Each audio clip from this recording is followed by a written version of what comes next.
En esta cita no podíamos dejar de hablar de Mujer y TEA porque durante mucho tiempo la experiencia de las mujeres autistas ha sido invisibilizada, con diagnósticos tardíos y vivencias silenciadas.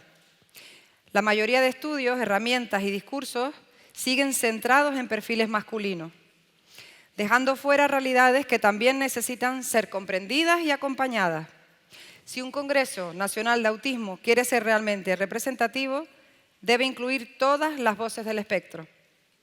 Por eso hoy estamos aquí, para dar visibilidad y abrir camino. Y para ello, qué mejores profesionales que las que tengo aquí a mi lado, María Merino y Paula Morales. Muchas gracias por responder a nuestra llamada y por el esfuerzo que cada una ha hecho por estar hoy aquí. Gracias, chicas.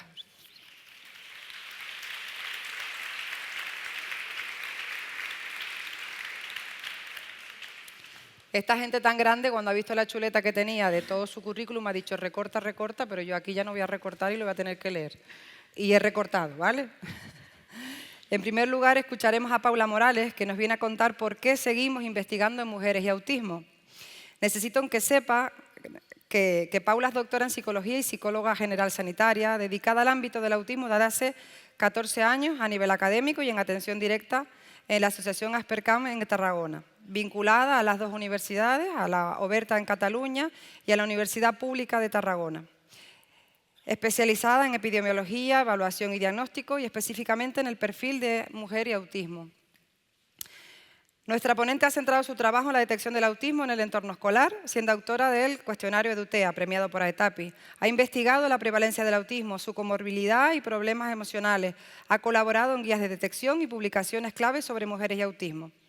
Lidera actualmente el proyecto ASTIM Visible y bueno, podríamos seguir. Paula, adelante y con ganas de escucharte.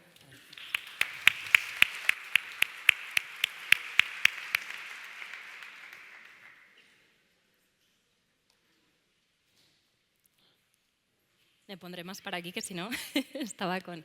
Vale, pues bueno, en primer lugar, encantada de estar aquí con vosotros, de cómo nos habéis acogido y de poder hablar de nuestro tema, ¿no? Que un poco al final nos apasiona y por eso estamos aquí, combinando tanto el acompañamiento directo, que es, ¿no?, la esencia de donde vemos las necesidades, donde detectamos que hace falta, y llevándolo, ¿no?, a la investigación y pudiendo aportar desde otra mirada. Entonces, siempre que empiezo charlas, la verdad es que me gusta poder hablar de esa experiencia directa de las personas que acompaño. Y aquí os presento pues, los dibujos que hizo una de las adolescentes, que acompañé durante bastantes años, ahora ya no, que hizo sobre el autismo, ¿no? Y a veces lo enfocamos de una manera, hablando con ella vemos otros aspectos, ¿no? Pero hoy era muy relevante para el tema de autismo en femenino.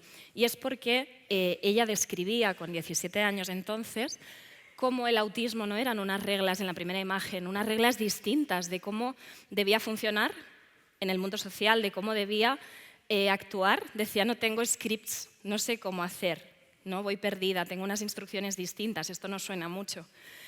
Pero sí que es verdad que en las imágenes siguientes toca, en su descripción de autismo, aquellas teclas que vemos más reflejadas en la investigación sobre el autismo en femenino. Y es la capacidad tan grande de observación social, de imitación, ¿no?, de comprender el mundo social desde su perspectiva, y allí está arriba, ¿no?, chiquitita mirando, es el dibujo de color negro, ve cómo se comportan los demás, intentando, ¿no?, memorizar, aprender, entender cómo ella debe actuar. Y me decía, es que yo observo, miro, me adapto, y aunque estén hablando de videojuegos y yo hable de videojuegos también, es que siempre soy la diferente, ¿no? Por eso dice, llevo la misma gorra, pero es que siempre acabo aislada y rechazada porque se ve que no lo hago igual, ¿no? Y son esas diferencias cualitativas en su forma de funcionar socialmente y de entender el mundo. Entonces tenemos, por un lado, la observación, por otro lado, la capacidad tan grande de imitación y adaptación social que les agota y que termina en lo que vemos en mujeres, ¿no?, en esas tasas tan elevadas de patología emocional, de problemas y retos a nivel de ansiedad y de depresión, que es lo que más marca su calidad de vida, que es lo que veremos también hoy un poquito. Entonces me parecía una buena introducción, ¿no? No hablar desde aquellos artículos que nos dicen lo mismo, sino de la experiencia ya de alguien con 17 años que es capaz de verlo. entrando un poquito en por qué seguimos hablando de mujeres y autismo, hablábamos antes, ¿no?, de las cifras de prevalencia, ¿no?, las que hace 4 o 5 días, ¿no?, que han publicado nuevas a nivel de Estados Unidos. En esto lo que os quería hacer reflexionar es cómo estamos en general, ¿no? Las cifras de prevalencia son un barómetro que nos indican un poquito dónde tenemos que reforzar, en qué países los procesos de detección diagnóstico están mejor, la divulgación. Y fijaros, ¿no?, que hablábamos antes también de un reconocimiento del 1% global. En ese 1%, tan lejos, ¿no?, de centros especializados que solo hacen el monitoreo de autismo y están entrenadísimos, el resto del mundo pues no estamos tan bien. Y los que no estamos tan bien en muchas ocasiones es porque los perfiles invisibilizados de autismo no se detectan y no se diagnostican, ¿no? Y probablemente en estos países en los que hablamos de 1% y cifras inferiores, que realmente las hay en muchos lugares, las mujeres no están, ¿no? Aparte de otros perfiles, pero las mujeres allí no están. Entonces, en este sentido, sí que una buena noticia es que en estas cifras del CDC, las últimas, hemos bajado la ratio de sexo, es decir, ahora en estos centros súper especializados ya encontramos, ¿no?, por cada 3 diagnósticos en hombres, una mujer, ¿no?, que hasta entonces tenían un 4:1, sé que es una buena noticia. Hay otras cosas que han empeorado, pero por ahí vamos bien. Y después quería compartir con vosotros también los estudios que hemos hecho en Tarragona. Nosotras recorrimos toda la provincia haciendo diagnóstico en escuelas y la prevalencia que encontramos en nuestro territorio fue de un 1,5%. Dificultades muchas, sobre todo en mujeres, porque utilizando protocolos Gold estándar no las detectábamos, ¿no? Haciendo las cosas como deberían hacerse, no las detectamos, ni en los casos de funcionamiento cognitivo más elevado, ni funcionamiento cognitivo más bajito, ¿vale? En el primer caso, porque aunque nosotras igual sí que veíamos las características de autismo, podíamos tener una prueba positiva de observación, no nos cuadraba la valoración de los maestros, la valoración de la familia, era muy difícil poder certificar, ¿no?, y que todo cuadrase para poder dar un diagnóstico. Y en los casos de discapacidad intelectual, aunque detectáramos, tampoco eran reconocidos por el entorno, atribuyéndose todos los aspectos relacionados con el autismo a la discapacidad. O sea que realmente encontramos muchísimas trabas. Pero en cuanto a números, podemos decir que en preescolar encontramos una prevalencia en niñas de 0,7 y en edades más mayores, preadolescentes, de 0,4. Es súper importante, creemos, la cifra que aportamos, porque hasta entonces, por ejemplo, en nuestra zona solo había registrados un 0,8% de casos de autismo, ¿vale? O sea que duplicamos ese nombre al hacer el diagnóstico en el terreno, ¿vale? Y en Barcelona pasó lo mismo, ¿no? Las cifras que se aportan de todo Cataluña hablan parecido, de un 1,2, 0,5% en niñas. Y en este punto estamos. O sea que esto nos dice que en nuestro territorio ahora mismo estamos más cerca del 4:1 que del 3:1 o el 2:1 que hablará María en cuanto a ratio de sexo en diagnóstico. Así que tenemos que seguir trabajando. Está ahora mismo la cifra que está más validada, pues sería este 3:1, ¿no? 3 chicos por cada chica diagnosticada y pensamos, ¿y por qué? ¿Por qué pasa eso? Podríamos decir, ¿no?, pues se ha publicado en Nature un artículo fantástico, muy bien hecho, que dicen que las mujeres toleramos mayor carga genética ante el riesgo de una condición del neurodesarrollo, ¿no?, en este caso autismo. Y del mismo modo se requiere mayor alteración genética en mayor carga para que se cumplan los criterios de diagnóstico. Pero esta es la única causa, ¿no?, del misdiagnóstico, del infradiagnóstico. No, ¿vale? Es lo que vamos a hablar un poquito hoy. ¿Vale? Es lo que os ponía un poco aquí. Entonces, ¿qué es lo que tenemos que tener en cuenta? Pues que hay un perfil clínico distintivo. Mayoritariamente no es que cambien todos los rasgos de autismo, sino que algunos de ellos son cualitativamente distintos y nosotros tenemos que estar entrenados en detectarlos y en identificarlos. Hay una mayor frecuencia de camuflaje y de compensación, que ahora os hablaré de este tema porque realmente tenemos que ser súper cautos.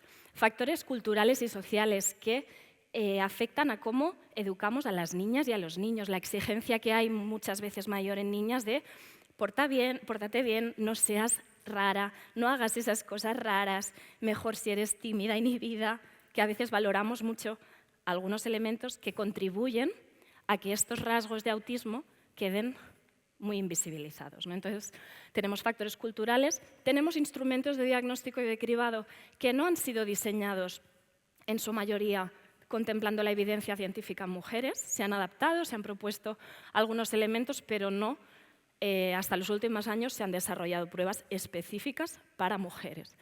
Y, por lo tanto, pues, quedan lejos del acceso a la salud mental. Hablabais antes del peregrinaje de servicios, es el elemento característico en ellas, y a veces acuden a diagnóstico, ahora sí que está cambiando más, pero por familiaridad con la comunidad autista, es decir, madres, familia de personas que han recibido un diagnóstico acuden. Sí que es cierto que en los últimos años la tarea creo que hemos hecho entre todos y todas de divulgación hace que sí que personas que no están en contacto con la comunidad hayan empezado a recibir diagnósticos, y esto es súper importante. Entonces, es más probable, aquí os decía, ¿no?, que a un mismo nivel de severidad hay un menor cumplimiento de criterios de puntuaciones en instrumentos, hay un retraso significativo en la derivación que puede ser de hasta 8 años más tarde cuando reciben diagnóstico en comparación con hombres autistas, ¿vale? Y eso es súper importante. ¿Y qué pasa? Pues que nosotros no somos capaces de verlo, pero ellas sí. Entonces, creo que es que debemos escucharlas más. Nos decían, mis padres comentan que siempre he tenido amigas. Si nos explican eso en evaluación, nos podemos quedar con esa frase. Pero entonces ella añade, lo cierto es que yo solo recuerdo una única amiga, el resto eran solo compañeras que me decían lo que tenía que hacer, a lo que tenía que jugar. Si yo no pregunto, esa información no la voy a tener. Entonces, especialmente en mujeres, los clínicos y las clínicas tenemos que tener una sensibilidad muy alta para detectar esos matices y, por lo tanto, entrenar nuestras miradas. Y, por lo tanto, es necesario ajustar las pruebas de evaluación, es necesario tener criterios que nos digan cómo evaluar y diagnosticar mejor para que todos podamos hacerlo de una misma forma. Y a veces os decía lo del camuflaje, porque a veces cometemos un error, ¿no? Desde la vista del clínico es que, pues no lo detecto, es que hay mucho camuflaje, ¿no? Y a veces, sin darnos cuenta, cuando hablamos del camuflaje y de cómo el camuflaje dificulta el diagnóstico, las estamos culpando un poco, ¿no? Y ellas a veces, en cuanto a camuflaje, generan un sentimiento de lo estoy haciendo mal, no estoy siendo auténtica, ¿no? Estoy haciendo, aquí ponía, una de ellas me decía, aparte del no sé quién soy, estoy haciendo algo malo por no ser sincera y congruente con cómo soy, ¿no? Y llevo muchos años actuando así, estoy perdida, me genera mucha carga. Entonces, aquí era el arma, ¿no? El camuflaje no puede ser la excusa para no detectar, puesto que conocemos y podemos evaluarlo, podemos tenerlo en cuenta. Y tampoco podemos culpabilizarlas por ello, no diciendo, ostras, es que no se te ha detectado antes porque haces mucho camuflaje, porque lo que interiorizan realmente es muy delicado a nivel emocional, ¿vale? Entonces, el camuflaje tiene consecuencias importantes que María, después hablando de adultas, igual entrará, pero pues, sobre todo la parte emocional, ¿no? Este estrés excesivo que agota, agotamiento mental, físico, emocional, por el excesivo autocontrol, autoobservación, planificación de toda su conducta social, ¿vale? Que comporta en muchos casos, ¿no?, llegar a situaciones de burnout y un riesgo en mujeres mucho más elevado que decíamos de ansiedad, de depresión y de riesgo suicida. Por lo tanto, es un elemento clave a tener en cuenta. Y del camuflaje, esto lo hablaba con las adultas que acompaño. En Tarragona tenemos en la asociación un grupo de apoyo a mujeres adultas y les ponía esta diapositiva, ¿no? Y coincidía con su experiencia. Y es, ¿por qué habéis empezado a hacer camuflaje, ¿no? ¿Os acordáis de la primera vez? Y la primera vez, en comparación con hombres, no lo he visto tanto, es ya intrafamiliar. Es muchas veces sus conductas son vistas por su hermana, por su madre, como raras. Y es que eso es raro. Y aquí veis en la nube de B cómo sale, ¿no?, la palabra enorme, miedo, aversivas, ¿no? O sea, el camuflaje empieza cuando ellas, siendo auténticas, las demás personas ponen una cara extraña, ¿no? O las valoran que son raras. Y con esa capacidad tan grande que tienen de detectar esos matices, empiezan a camuflar y empiezan a actuar distinto para evitar esa consecuencia negativa. O sea que realmente mirar el impacto emocional que puede tener desde bien pequeñitas, ¿no? Esas palabras tan importantes que aparecían ahí y todas realmente verificaban un poquito esto. Desde edades tempranas, además desde los 3-4 añitos, eran conscientes de estas miradas, de estos gestos de desaprobación. Entonces, ¿a dónde nos lleva todo esto? Pues la falta de diagnóstico nos lleva a falta de apoyos y sin apoyos no se evoluciona de la misma forma, no hay ese acompañamiento emocional, no hay esas estrategias y ellas desarrollan, por suerte, sus propias estrategias, pero a un coste y un desgaste de prueba y error de alternativas, rutas alternativas que son muy exigentes, que son muy pesadas y son muy cansadas, por lo que cuando llegan a diagnóstico realmente llevan mucha carga y mucho peso detrás.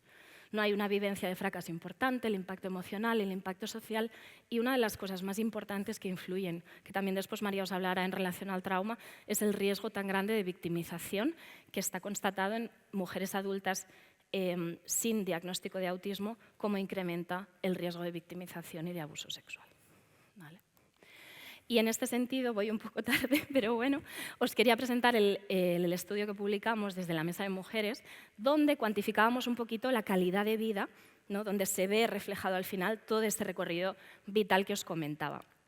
¿Qué es lo que veíamos? Pues en las líneas de abajo, no sé si ahora se abre, bueno, es igual. Nosotras lo que hicimos fue evaluar unas 1.100, creo que estaba la anterior, sí, 400 mujeres autistas, 343 que accedieron al cuestionario con sospecha de autodiagnóstico. Fijaros qué número tan grande, ¿no? Cuántas de ellas serían realmente un diagnóstico confirmado, pero no andaban en busca de él. Comparamos con mujeres sin autismo y con hombres también, un grupo pequeñito, y evaluamos calidad de vida. Aquí lo que podemos ver es que las mujeres autistas son las que menor calidad de vida demostraban en todas las áreas, a nivel de salud, de éxitos en su vida, de relaciones, de seguridad actual y futura, viendo cómo el peso de la comorbilidad bajaba todavía más, si cabe, esa calidad de vida. ¿Vale? Y un elemento que nos llamó mucho la atención es que, si os fijáis, hay dos líneas que se solapan. Esas dos líneas son las que os decía, mujeres autistas y mujeres autodiagnosticadas que accedieron al cuestionario, por lo que realmente muchas de ellas quizás también tendrían. El diagnóstico además cuadraban a nivel de sintomatología clínica y perfil clínico, eran muy parecidas. Entonces vimos que las áreas que más relacionaban con esta calidad de vida eran las relaciones sociales, la seguridad actual y futura, y nos hablaban de sentimientos de miedo, de sentirse desprotegidas por su familia, en mayor proporción que en el caso de los hombres había conflictos familiares, dificultad para vivir por su cuenta, de superar las adversidades, ¿no? Experiencias peligrosas, más frecuencia de experiencias peligrosas. Todos estos que veis aquí son diferentes a hombres autistas en este caso, ¿no? Y también lo que veíamos es, a nivel de conexión social, pues menor participación en grupo, más malentendidas en los grupos, ¿no? Ese sentimiento de no pertenencia. Veíamos también cuando nos decían frases, ¿no? Como la vida es difícil para nosotras, me gustaría que mi vida fuera distinta y pienso que tengo mucha peor mala suerte que el resto de personas. No eran las frases que realmente se repetían más. Así que realmente es la evidencia, ¿no? Un poco de esa calidad de vida que tenemos que trabajar antes para no tener que llegar aquí. Aquí no me entretendré, pero en base a este estudio podemos obtener una serie de indicadores sobre los que eran más prevalentes en las mujeres autistas en comparación con las mujeres sin autismo para ayudar un poquito al diagnóstico. Y lo último que os quería presentar, y ya con eso voy acabando, es el estudio que estamos llevando a cabo, que lidero de Fundación La Caixa, que es un estudio en el que vamos a crear, y estamos en ello, un cuestionario específico de cribado para mujeres, para niñas, adolescentes y mujeres. De momento estamos en una fase más de revisión, ¿no? De todo el trabajo que tenemos de la mesa, de todo el trabajo que tenemos a nivel clínico, a nivel cualitativo, y añadimos, pues como no, la evidencia científica hasta el momento, todo lo que hay en los últimos 10 años creo que hemos puesto, a nivel cualitativo, a nivel cuantitativo, hemos hecho vaciado de unos 170, 180 artículos para encontrar aquellos indicadores de todas estas etapas de la vida que nos dan claves de por qué hay que seguir investigando, ¿no? Y el resumen es un poco eso, que no tenemos ni idea, a veces cuando intervenimos, de cómo, pues igual esas diferencias en primera infancia sí que las tenemos más claras, pero cómo hay una mayor vulnerabilidad a los cambios de etapa a nivel evolutivo, a nivel educativo, cómo está afectando el tema hormonal a los rasgos de autismo, cómo la exclusión social desde edades tempranas les afecta en mayor medida a las chicas autistas, ¿no? Y les hace sentir, como en alguno de los artículos que hablaban de cicatrices en el alma, ¿no? Que arrastran desde edades preadolescencia, adolescencia, por dificultades de exclusión social, en las que viven procesos de exclusión más indirectos y más difíciles de comprender que en el caso de los chicos autistas. Pero veis como en cada área tenemos elementos en los cuales profundizar, ¿vale? Además, en la adultez, por ejemplo, ¿no? Todo el tema de relaciones sexoafectivas, en la maternidad, tenemos aspectos de alimentación, de trastornos alimentarios, en la etapa de la madurez, ¿no? Niveles más elevados de sintomatología somática, de problemas psicológicos relacionados con la menopausia, que además nosotras en la asociación tenemos adultas de hasta 67 años, más o menos, que nos hablan de lo que os pone aquí, de sensación de ruptura del equilibrio cuando llegas a una etapa de la vida que por desarrollo es ya no voy a camuflar más, es que me importa muy poco lo que vayan a pensar de mí, y es cuando algunas de ellas acuden a diagnóstico por ese cambio vital que es tan importante. Entonces, en autismo lo que cerraré un poco con eso, ¿no? Es necesitamos esa perspectiva de sexo-género y esa perspectiva evolutiva que nos permita entender las necesidades de la persona desde esa óptica a lo largo de toda la vida. Y esto eran, bueno, es fragmentos del libro en el que nuestras adultas nos recogían las dificultades previas al diagnóstico, ¿no? Desde llevar muchos años investigando el tema, llegar a muchos profesionales, el miedo que pasan durante el diagnóstico.